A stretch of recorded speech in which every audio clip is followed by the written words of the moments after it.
আহ! আমি কি এখানে হেরে যাবো? না, আমি হারতে পারি না। আমাকে যেমনি হোক জিততে হবে। আমাকে জয়লাভ করতে হবে। এই মানব, তুমি সবকিছু ছেড়ে দাও।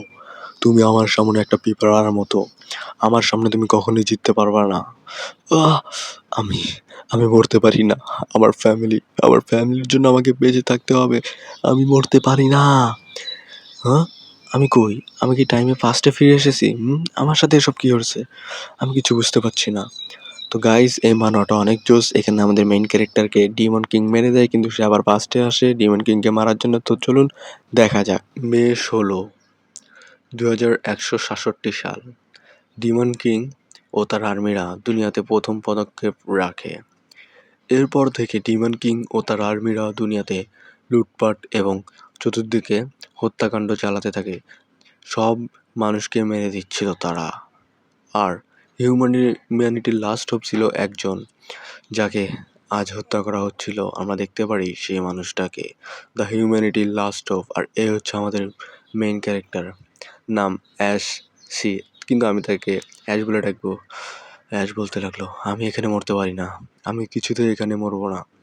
এই মানব, তুমি তোমার সব ইচ্ছে আকাঙ্ক্ষা ছেড়ে দাও। তুমি আমার সাথে কখনোই পারবে না। তুমি আমার সামনে একটা পিঁপড়ার মতো। তোমাকে মারা আমার কাছে কোনো বিষয় না। আমি হলাম demon king, the holy demon king.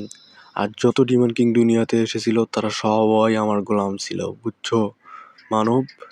আর আমি তোমাকে আজ মেরে দেব।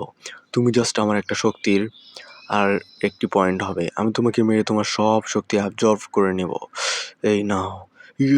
এরপর এটা বলার পর আমরা দেখতে পারি সেই ডিমন কিংকে, যে আমাদের মেইন ক্যারেক্টারের উপর হামলা করে দেয়। আর আমরা দেখতে পারি সেই মেইন ডিমন কিংকে, যে বলতে লাগলো, তৈরি থাকো মানব, আমার পয়েন্ট তালিকায় যুক্ত হওয়ার জন্য, আমার শক্তি বাড়ানোর জন্য। এটা বলার পর আমরা দেখতে পারি সে অ্যাটাক করে দেয়। আর তার অ্যাটাকটা দেখতে অনেকটাই জোস লেভেলের ছিল। আর আমাদের মেইন ক্যারেক্টার বলতে লাগলো, আহ আমি আমি এখানে মরতে পারি না। আমি মরবো না এখানে। আমাকে যেমনি হোক বাঁচতে হবে। আমার বোন, আমার স্কোয়াড, আমার মাস্টার, আমি আমি তাদের বদলা নিব। আমি সবারই বদলা নিব। হুম, তুই ডিমন কিং, তুই হারামি, তুই আমার সবাইকে, আমি যাদেরকে কেয়ার করিস তাদের সবাইকে মেরে দিস। আমি তোকে ছাড়বো না। আর এর পরের সিনে আমরা দেখতে পারি আমাদের মেইন ক্যারেক্টারের পুরো বডি গোল্ডেন আলোতে ভরে যায়। তার সাথে কি হচ্ছিল কিছুই বোঝা যাচ্ছে না। আর তাকে দেখে মনে হচ্ছিল একটা সূর্য। আর তার নিচে যত ডিমন কিং ছিল বা ডিমন ছিল, সবগুলোই অনেকটা আশ্চর্য হয়ে যায়। এর পরের সিনে আমরা দেখতে পারি সেই ডিমন কিংকে, যে বলতে লাগলো, আমার সাথে কি হচ্ছে? আমার শরীর আমার শরীর এরম লাগতেছে কেন? আমার শরীর এখানে গায়েব হয়ে যাচ্ছে। এটা বলার পর আমরা দেখতে পারি আমাদের মেইন ক্যারেক্টারকে, যার শরীরও গায়েব হয়ে যাচ্ছিল। আর সে পুরো আলোতে একটা বদলে যাচ্ছে, মনে হচ্ছে একটা রশনি। এর পরের সিনে আমরা দেখতে পারি সে ভাবতে লাগলো তার বোন। এই দুনিয়াতে তার একমাত্র বাঁচার জন্য তার বোনই ছিল। তার বোনের জন্য সে সব কিছু করতো, কিন্তু তার বোনকে সে কখনো ভালো রাখতে পারেনি। কিন্তু সে রাখতে চায়। তারপর তার মা বাবা, যারা অনেক ছোটতেই মারা গেছিল, তাদের কথা মনে পড়তে লাগলো তার। এরপর সে ভাবতে লাগলো, আমি আমি যদি আর একটু শক্তিশালী হতাম, তাহলে আমি আজ সবাইকে হেরে দিতাম, আমার বোনকে বাঁচাতে পারতাম। আমি আমি হয়তো এখন মরে যাব। আমি আমি কেন এতটা স্ট্রং হলাম না, যাতে আমার বোন আর আমার ফ্যামিলিকে বাঁচাতে পারলাম না? যদি আমি অনেক শক্তিশালী হইতাম, তাহলে আমি ফার্স্ট ডিমন কিংকে মেরে দিতাম, যার ফলে আমি আরো অনেক শক্তিশালী হয়ে যেতাম।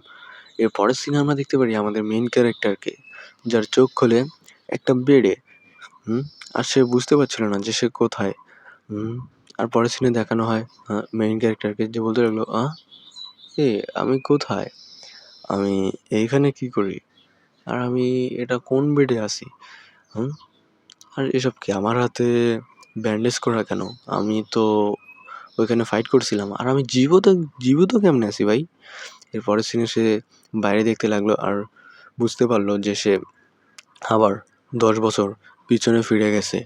আর এই সিনটা ছিল তাদের হসপিটাল, মানে তাদের স্কুলের যে ক্যান্টিনের যে হসপিটাল থাকে, ওই ক্যান্টিনের হসপিটালে।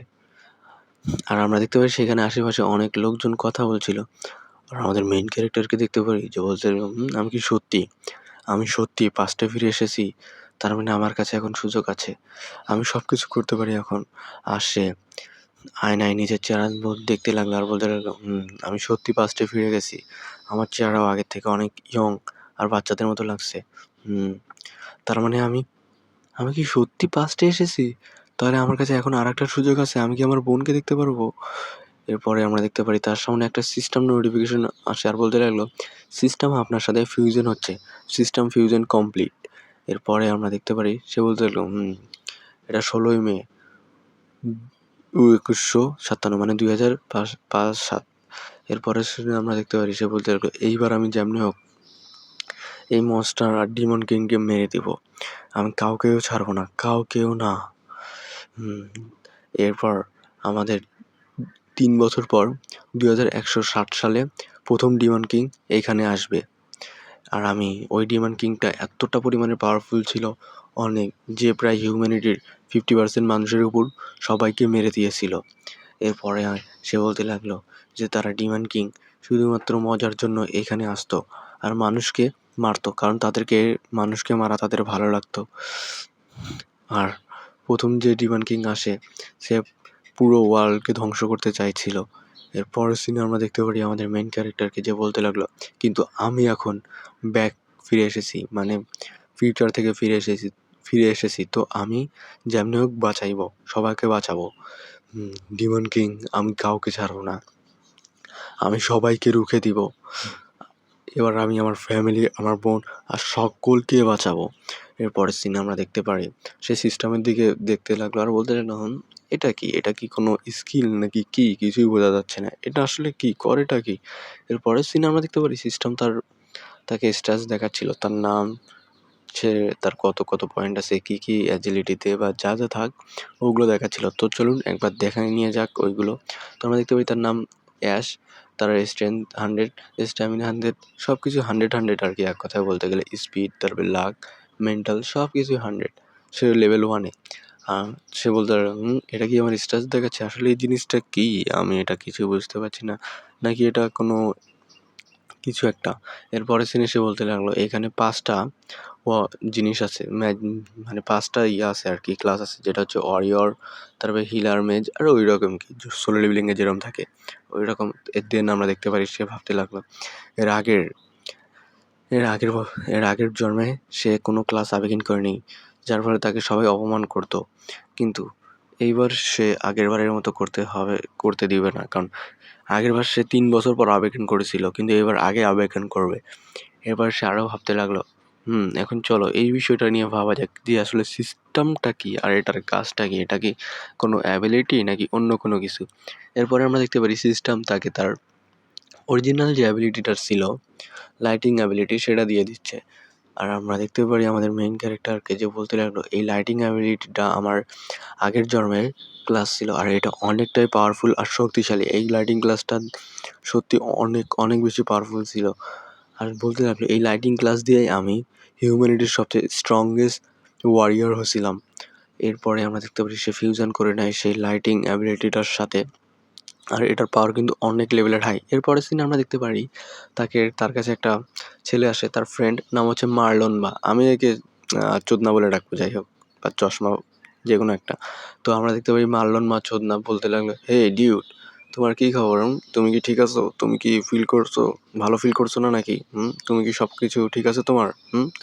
এরপরে আমরা আমাদের মেইন ক্যারেক্টারকে দেখতে পারি, যে বলতে লাগলো, ও আচ্ছা, আমার এই ক্লাসটা আদার্স ক্লাসের থেকে বেশি পোটেনশিয়াল। এরপরে সে চশমা আলা বান্দাটা, মানে চোদনা, বলতে লাগলো, এই তোমার কি ঠিক আছে? তোমার কত ইঞ্চি? এই তোমার কি নুনু ঠিক আছে? বিচিতে আঘাত লাগেনি তো? তোমার কি সব কিছু ঠিক আছে ভাইয়া? এই। এরপর সে আরও বলতে লাগলো, আমি তো একটু আগে দেখলাম তোমার শরীর অনেক খারাপ, চতুর্দিকে ব্যান্ডেজ করা, এখন কি হলো হঠাৎ করে ঠিক? কেমনে কি? হে, তোমার ব্যান্ডেজ কই? তুমি কি হিলার হয়ে গেছো নাকি? হেই, কথা বলো না কেন? বলো বলো, কথা বলো। তুমি কি ব্যান্ডেজ করছো সব কিছু? তোমার ব্যান্ডেজ কই? তোমার শরীরের কাটা অংশ কই?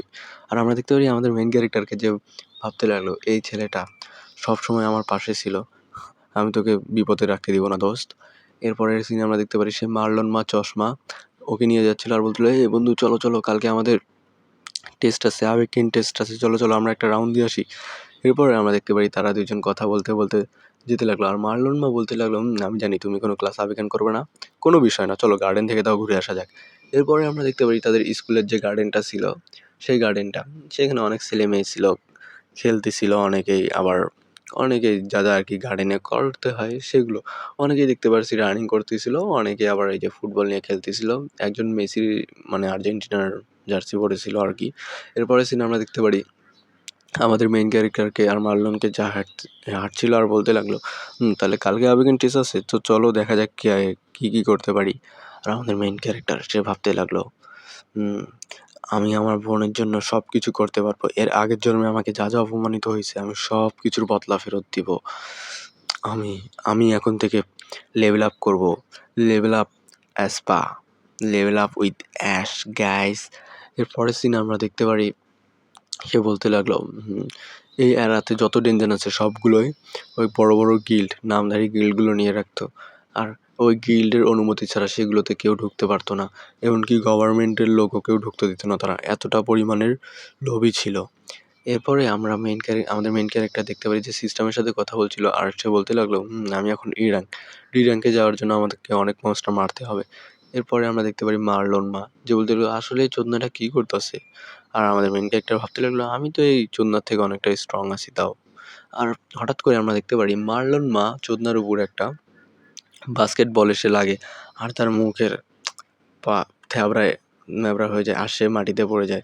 আর সে বলতে লাগলো, আ আমরা দেখতে পারি তার চশমা চোদনার মতো ভেঙে যায়।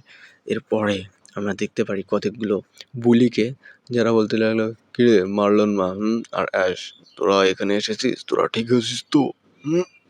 এরপরের সিন আমরা দেখতে পারি আমাদের মেন ক্যারেক্টারকে, যে তাদের দিকে দেখতে লাগলো আর ভাবতে লাগলো যে আগের জন্মে এই বোকাচোদারাই তার সাথে কী করেছিল। আর সে আমরা দেখতে পারি বুলিগুলোকে, যে বলতে লাগলো, কিরে চোদনা অ্যাশ, আমাদের দিকে এইভাবে দেখিস কেন, খেয়ে ফেলবি সালা র্যাঙ্কের বাচোয়ারি। আর আমরা দেখতে পারি মার্লন মাকে যে বলতে লাগলো, সরি সরি সরি, আমরা দুঃখিত, আমরা বুঝতে পারিনি, আমাদের ভুল হয়ে গেছে, ক্ষমা করে দাও। এরপরের সিন আমরা দেখতে পারি অ্যাশকে যে বলতে লাগলো, তুমি কেন ক্ষমা চাচ্ছ? ক্ষমা যদি কেউ চায় এখানে, সেটা হচ্ছে ওরা, তুমি চুপ করে থাকো, ক্ষমা চাবা না তুমি। এরপরে সে ভাবতে লাগলো যে আগের জন্মে এরা এই বাস্টার্ডগুলো আমাকে কী করেছিল। আর আমরা দেখতে পারি আগের জন্মে ওই ছেলেগুলো আমাদের মেইন ক্যারেক্টারকে পানিতে, মানে এক কথায় পানির ভিতরে এমনভাবে ডুবে ধরছিল যাতে সে মারা যায়। আমরা দেখতে পারি সেখানে তারা মজা নিচ্ছিল, তাকে বুলি করতে তাদের খুব মজা লাগতো, কারণ তখন সে কোনো স্ট্রং ছিল না বা তার কোনো পাওয়ারফুল ছিল না। আর সে আরও দেখতে পারি সেই বাস্টার্ডগুলোকে, যে বলতেছিল, ও কেমন মজা লাগছে, মজা পাচ্ছ তো তোমরা, এন্টারটেনমেন্ট তো। আর আমরা দেখতে পারি আশেপাশে থাকা সেই বুলিগুলো সবাই বলতে লাগলো, হ্যাঁ হেভি মজা, সেই মজা সেই মজা, হা হা হা হা হা। এইরকমই হওয়া উচিত এদের সাথে। এরপরের সিনে আমরা দেখতে পারি আমাদের মেইন ক্যারেক্টার আধামরা অবস্থায় ছিল, আর তার সাথে ছিল খালি একমাত্র মার্লন। এরপরের সিনে আমরা দেখতে পারি আমাদের মেইন ক্যারেক্টারের সামনে চলে আসে ওই বাস্টারটা। আর গাইজ এই এপিসোডটা আমি এখানে শেষ করতেছি, তো আশা করি ভালো লাগলো। আর হ্যাঁ, ভয়েসে একটু সমস্যা হইলে কোনো সমস্যা নেই, আর আমি এতদিন ভিডিও আপলোড করতে পারিনি কারণ আমার এইচএসসি এক্সাম ছিল, আর পরের ফাইটে দেখবো কী হয়।